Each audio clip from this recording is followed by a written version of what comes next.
Many years ago, in the town of Ayetoro, lived a young couple named Ayo and Tiwa. Ayo was a successful contractor known for his integrity and skill.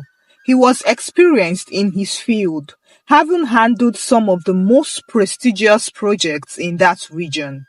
Tiwa, on the other hand, was the daughter of a respected school teacher and had grown up in Ayetoro. Her life had been one of modesty and simplicity, but when she met Ayo, everything changed. Their love story was one that inspired many in Ayetoro. They met during a community event organized to raise funds for a new school library. Tiwa was part of the planning committee, and Ayo had been invited to speak about the importance of education in the community. From the moment they met, there was a spark and a connection between them that proved they were destined for each other. They married 1 year later in a beautiful ceremony that brought together the entire town in celebration. As time went on, their love grew stronger. Ayo treated Tiwa with respect and affection, always using every opportunity to express his adoration for her. Their life together seemed perfect, and they were grateful for the happiness they found in each other. Months later, Tiwa became pregnant, and much to their astonishment, she gave birth to twin boys. The arrival of the twin, whom they named Kehinde and Taiwo, was a joyful moment that filled their hearts with an overwhelming sense of gratitude and love.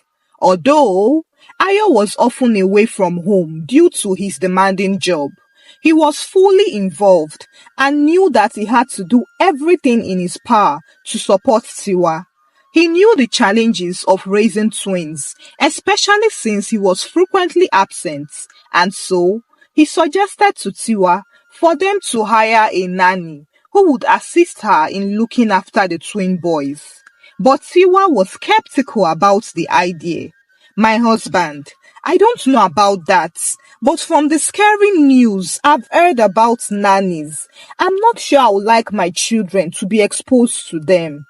Ayo understood his wife's fears, but he still believed that there were a few good ones. "You know it will not be easy for only you to look after them. I believe we can see a good nanny. I would suggest you ask around. You grew up here, so you should know the trusted people to meet and ask them for a sincere person whom you can employ." Tiwa agreed to it and decided to give it a trial, but she was not going to employ anyone she was not sure about. She would rather go through the stress alone than to bring in a devil into her home. After an extensive search and questioning, Tiwa found Ashabi, a young woman who had recently moved to Ayetoro. Ashabi was an orphan who had come to the town seeking a better life, hoping to escape the struggles of her past. She had been working various odd jobs when she heard about the nanny position, and she saw it as an opportunity to turn her life around. When Tiwa saw Ashabi, she felt that there was something different about her. Ashabi was polite, soft-spoken, and seemed competent. However, her somber expression was hard to miss. She rarely smiled. Her face often set in a serious demeanor that made her appear distant. This bothered Tiwa, but after interviewing her, she decided to look beyond her countenance, which could be as a result of the past she had. Tiwa employed Ashabi and observed her closely for days, watching how she tended to the twin boys. Ayo was also concerned about Ashabi's countenance, but he and Tiwa observed how well she cared for the twins. The twins also seemed to adore Ashabi. They rarely cried in her presence and appeared content whenever she was around. They decided to overlook her expression, attributing it to her personality. As the months passed, Ashabi didn't do anything suspicious or disturbing, and Ayo and Tiwa grew more comfortable with her.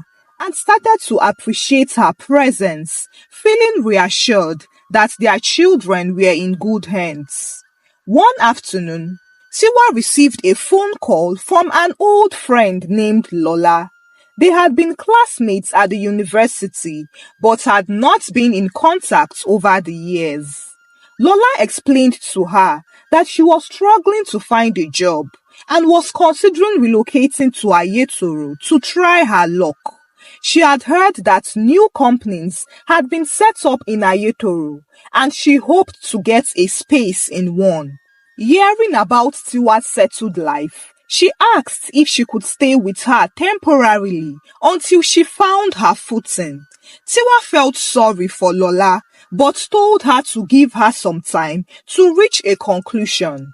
When Ayo returned home that evening, Tiwa shared the news with him. Ayo, do you remember Lola from my school? My very close friend, she asked. Ayo nodded.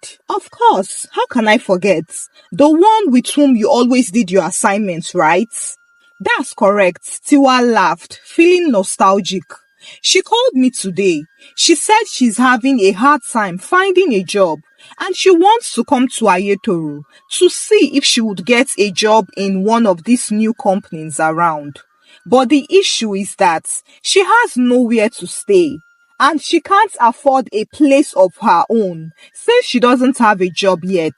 So she asked if she could stay with us for a while. I have not given her a reply yet, as I wanted to hear from you before giving her hope, Tiwa said. Ayo was not comfortable, however, about the arrangement. I don't think it is a good idea bringing in a stranger into our home like that. I can give you some money to help her get a small apartment instead of her coming to our house. I believe that would be better too. Tiwa had been really close to Lola back then in school, and she believed that this could be a way of them bonding, especially as she had not been able to make any friends since she got married, and so she persuaded Ayo, begging him to reconsider. I know it's sudden, but she's a good friend, and I promise to help her. And also remember that she can also be keeping me company while you are away at work. Please. Ayo thought for a moment, considering the situation.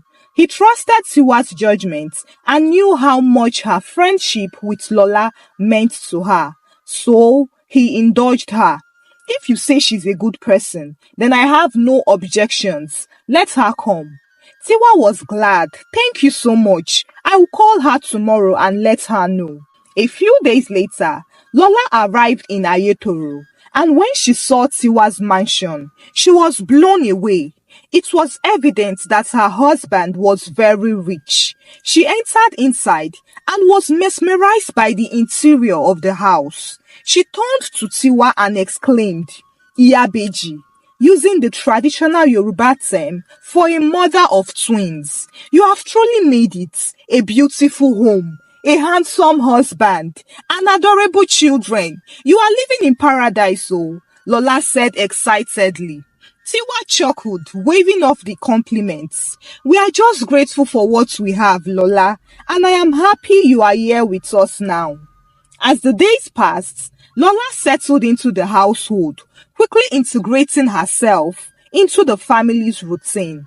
However, she couldn't help but notice Ashabi's unusual demeanor. The nanny's perpetually stern expression intrigued Lola, and she observed her closely, trying to decipher the mystery behind her somber countenance. One evening, as Tiwa and Lola sat at the gazebo, relaxing and enjoying the cool breeze, Lola raised the topic. Tiwa, don't you find Ashabi a bit odd? She never smiles and always seems so serious. It's weird. Tiwa smiled and replied her.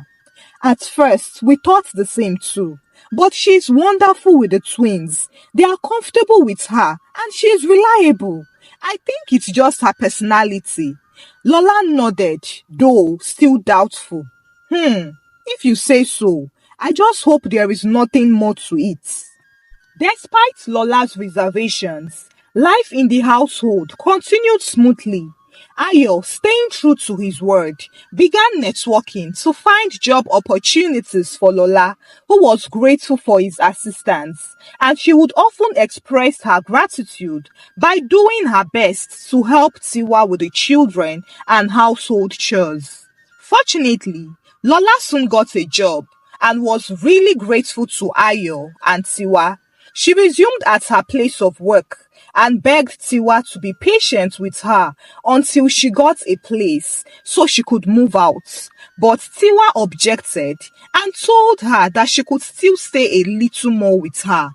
Lola was surprised and tried to explain to her that she didn't want to overuse the help she had rendered to her. But Tiwa told her something that made her have a rethink. Lola, it's not as if I'm trying to be selfish, but I just feel like your presence here is making a whole lot of difference. And coupled with the fact that I am currently pregnant, I will love your company. You know my husband is not usually around, so I'm sure he won't object. Plus, we're already getting along so well. Lola was shocked. Wow, you're pregnant? This is great news. Congratulations. She couldn't object and then decided to stay with Tiwa. Tiwa told Ayo about it, and he too thought that it was a good idea. Since Lola came into the house, she had not done anything contrary to the expected behavior. If at all, she had been very helpful and supportive to us. If she's okay with the idea, then let her stay, Ayo said. Months later, Tiwa gave birth to a beautiful baby girl, whom they named Idowu. And even though Ayo was frequently absent due to work, he remained a dedicated father and husband, always prioritizing his family's well-being.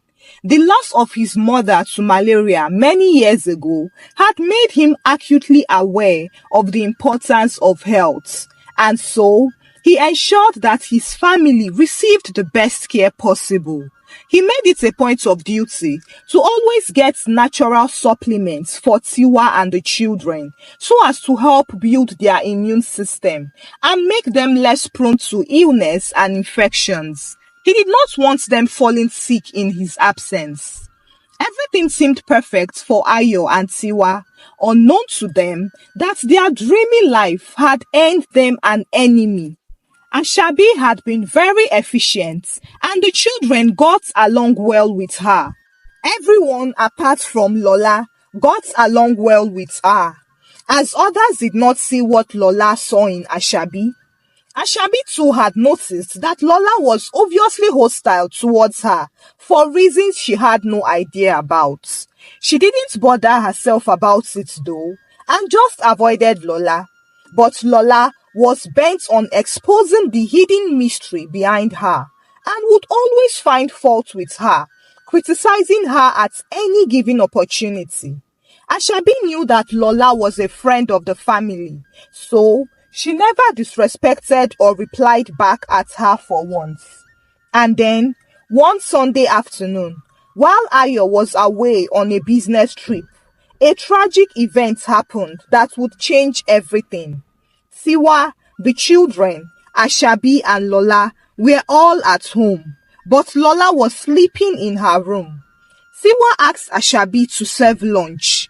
Ashabi brought out the food, rice and stew, and then started to feed the children, while Tiwa ate her own. By this time, Idowu was already 1 year old. As the minutes passed, Tiwa noticed the twins and Idowu starting to cough violently. She quickly went over to them and told Ashabi to bring water. They drank the water, but the cough did not still stop. Tiwa was worried, but before she could do anything else, she too started to cough. It started as though dust got stuck in her throat, but the more she coughed, the more the cough worsened. Ashabi was confused at the situation and gave water to Tiwa also, but suddenly, Tiwa and the children started to hold their stomachs, writhing in pain. Ashabi saw that this was getting out of hand, and she started to panic. Auntie, are you okay? Egbami. Auntie, please, what is happening to you people? Taye Koyin, Idowu, please now, talk to me. Ashabi cried out in fear, but the moment Tiwa and the children collapsed to the floor was when Ashabi knew that there was serious problem. Not knowing what else to do, she immediately called Ayo on the phone. Sir, I don't know what happened to Auntie, Twins and Idowu. They all fell down. They're on the floor. I don't think they are even breathing again, no sir. Ayo, who was working on his project plans in his hotel room, was confused and shocked at the news. He knew Ashabi was not one to play or joke around, so this had to be very serious. But he prayed for the news to not be true. However, he immediately called their family clinic, urging them to send an ambulance to the house to attend to the emergency. Meanwhile, Lola, who had been sleeping in her room, was woken up by the commotion and noise Ashabi was making. She went to the living room, but her eyes widened in horror at the sight of Tiwa and the children on the floor. What happened? She shouted, turning to Ashabi. I don't know, Ashabi cried as tears streamed down her face. They were eating and then this happened. Lola's suspicion unleashed, and she started to accuse Ashabi of poisoning their food. You evil Nanny, I always knew you had some hidden motives. You are very evil. After everything Tiwa did for you, this is how you pay her back. And I want Tiwa, but she did not listen. Now look at what has happened. You have killed them. You will not get away with this. You must pay for this. Lola threatened that Ashabi, who was too terrified to even say a word to defend herself. She only prayed that her auntie and the children survived this. The ambulance finally arrived, and Tiwa and the children were taken to the hospital.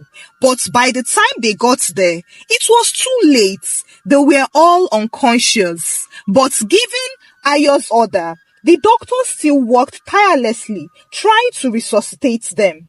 Ayo caught the next available flight back to Ayetoro as his heart ached heavy with dread and confusion. What he feared so much and tried to prevent had finally happened. He just prayed that he didn't lose his family because if he did, he would not survive it.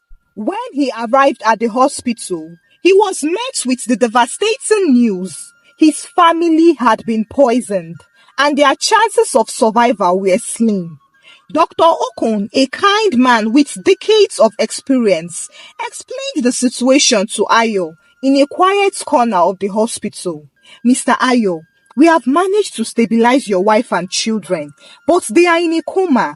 We have sent samples for toxicology tests to determine the exact cause of the poisoning.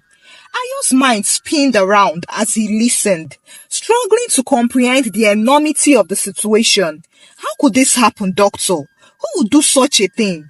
Dr. Okon placed a comforting hand on Ayo's shoulder. We are doing everything we can. The police will investigate, but for now, focus on being here for your family. Ayo nodded sadly as the reality of the situation sank in. He spent hours at the hospital, waiting for any sign of improvement. By evening, he returned home and saw Ashabi crying bitterly on the floor. He asked her what had happened, and she explained everything, just the way it happened. Ayo then asked her the blunt question: who made the meal and who dished it out? Ashabi stammered, It is me.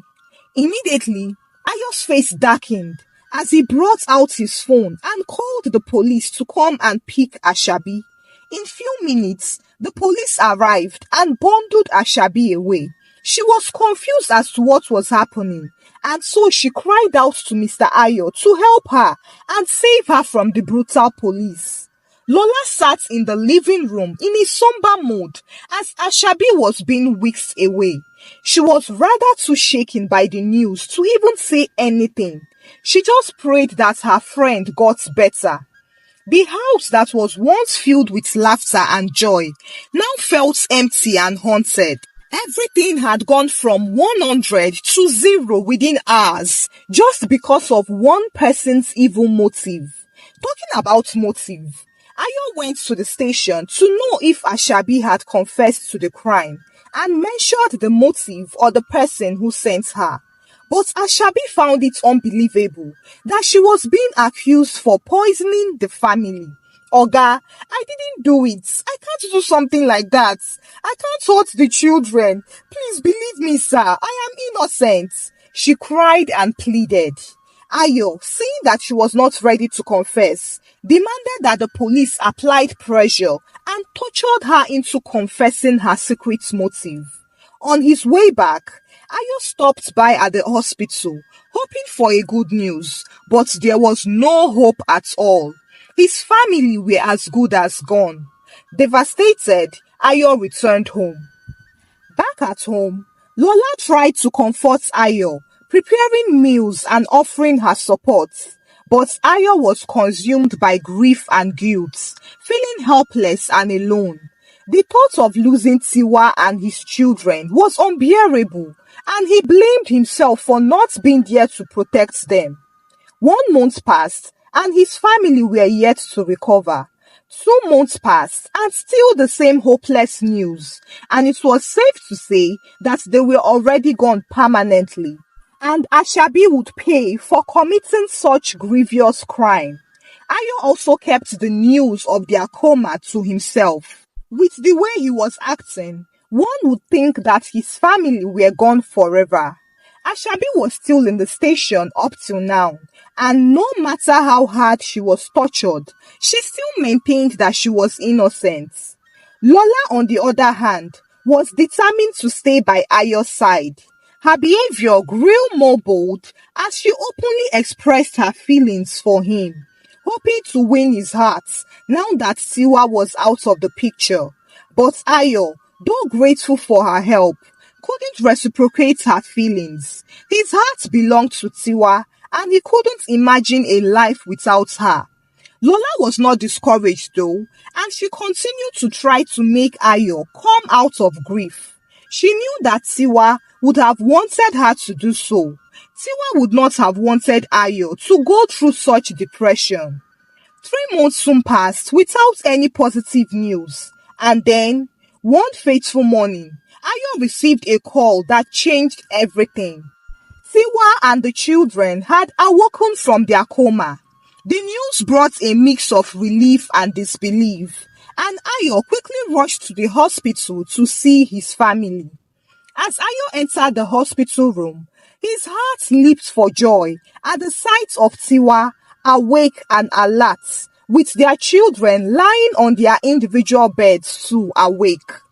Tears filled his eyes as he embraced them, overwhelmed with gratitude that they had survived it.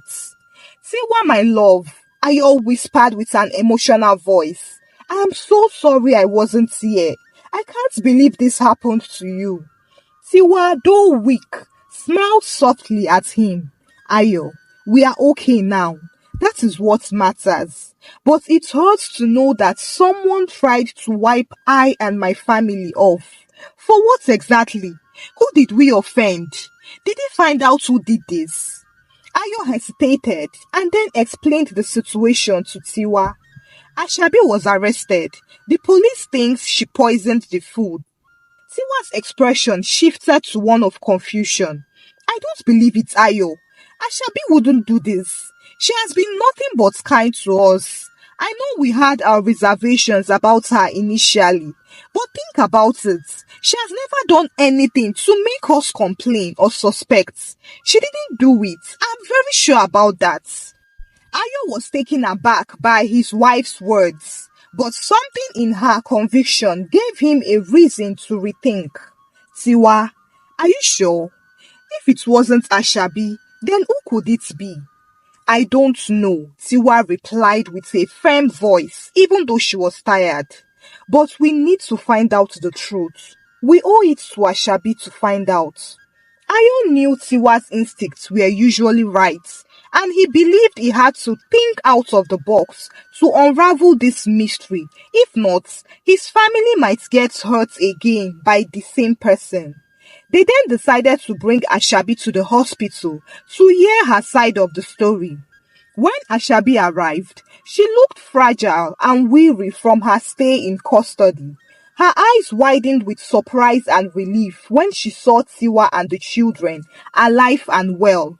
"Auntie Tiwa, thank God you are all right," she exclaimed, tears streaming down her cheeks. Tiwa reached out and took Ashabi's hands with a solemn expression. "Ashabi, I need you to tell us everything that happened that day." Ashabi nodded and recounted the events leading up to the poisoning. She spoke of preparing the meal, dishing it, feeding the children, and the sudden chaos that followed. Her account was consistent, and there was no hint of deceit in her words. Tiwa listened carefully, and a suspicion began to form in her mind. "Ayo, I think we need to consider that someone else might be involved." Ayo was silent for a moment. He then nodded. As he stood there, something struck him. He remembered that Lola too had been in the house, even though she was asleep.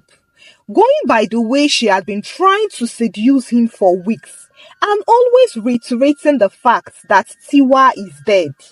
I need to uncover something. I just hope this is not true because... Ayo thought to himself. He left the hospital to go home that evening, but on his way, he brought some cameras he planned on installing in the house. When he got home, he called Lola and thanked her for all she had done for him since the tragedy happened. He also apologized for being rigid and frustrating her good intentions towards him. He then offered her some money for her to go out for shopping and relax away from the dark mood in the house. Lola was surprised and overjoyed. Finally, Ayo had fallen for her. She hugged him and thanked him before rushing out to have a fun time. Immediately she left, Ayo quickly installed the cameras in the strategic areas of the house and linked them to his phone. Lola returned that night filled with satisfaction.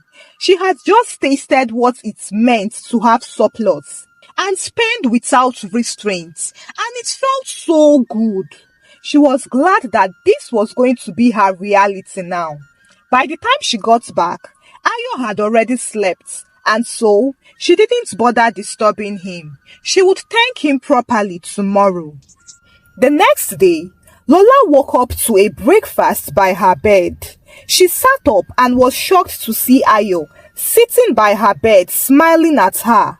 Before she could say anything, he said to her, "You have been looking out for me since all these months, but I want to look after you henceforth. I don't want to waste my time on the past, only to realize too late that a jewel had been by my side. I know it will take me some time to get used to this, but please, be patient with me." Lola's heart melted as Ayo's words dropped in her ears. She tried to hide her excitement as she leaned forward to hug him. Finally. Ayo and Lola spent the rest of the day talking and laughing. They cooked together and watched TV together until it was late. Ayo then kissed Lola goodnight and went into his room to sleep. Lola was disappointed at this, but then she consoled herself by saying that it was just a matter of time before he landed in her bed.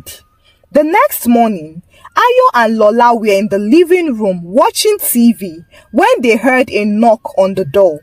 Ayo went to get the door, and the people that entered gave Lola the shock of her life. Tiwa, her children, Ashabi and some police officers all entered looking disgustedly at Lola. Lola was really terrified and tried to run away, thinking she was seeing a ghost. She believed Tiwa was dead. How come? Immediately, Tiwa went over and gave Lola a hot slap. "How dare you, you devil! I let you into my house and you want to take over?" Lola was shocked and asked Tiwa what she meant with an innocent expression on her face. But the police immediately told her, "Miss Lola, you are under arrest for attempted murder." Lola was shocked. How? When? It was Ashabi who did it. I didn't do anything. Tiwa, I'm innocent. You know me. I can't hurt a fly. Lola continued to cry and plead until Ayo brought out his phone and showed her a video clip. Hey, look here. Lola turned and her eyes almost fell off as she saw herself in the video talking maliciously. Tiwa, Tiwa, foolish Tiwa. You think it is only you that deserve a good life, right? You have a rich husband and children. You don't even have to worry about anything in life. What did you even do to deserve such life? Let me see how you will flaunt being the rich Mrs. Ayo from the other side of life. You didn't see this one coming. Let me see how you will survive that poison. This is one of the most deadliest poison ever. And as for the dumb Ashabi, thank you for being mysterious. You were the perfect pawn in my game. Now, I can be the authentic rich Mrs. Ayo, and I will give him lots of children, Lola said and laughed out hysterically. The video was loud for all to hear. When Ayo decided to check on the camera the previous night, he had not expected to see anything incriminating, but he was shocked beyond belief when he saw the footage of Lola talking to herself in the room. Truly, his family would not have survived the poison because it was really deadly, thanks to their strong immune system, which fought very hard against the toxic substance in their body. If he had not been proactive in getting those natural supplements for them, that was how he would have lost his family, the same way he lost his mother. Lola knew it was game over for her, and she began to beg Tiwa and Ayo to forgive her. She fell on her knees and cried, claiming that it was poverty and greed that overtook her sense of humanity. She became jealous after seeing the kind of life Tiwa was living, and she wanted it for herself. The police took her away, and Lola promised her that she would never come out of the dark prison. She must pay for her evil deeds. Tiwa and Ayo hugged each other, thanking God that the plan of the enemy did not go through. They also apologized to Ashabi for accusing her wrongly. Ashabi forgave them, and henceforth she became a family member, even though not related by blood to them. The family was greatly shaken by the incident, and it took them months to recover from the shock and get back to their normal lively lives. Tiwa was the most shaken by the realization that she had used her own hands to bring in a devourer into her home, and she vowed never to be so blinded by kindness that she would expose herself and her household to danger. Thank you for watching this story. One important lesson this story teaches is about kindness and knowing when to draw the line. In being kind, be careful the extent you go.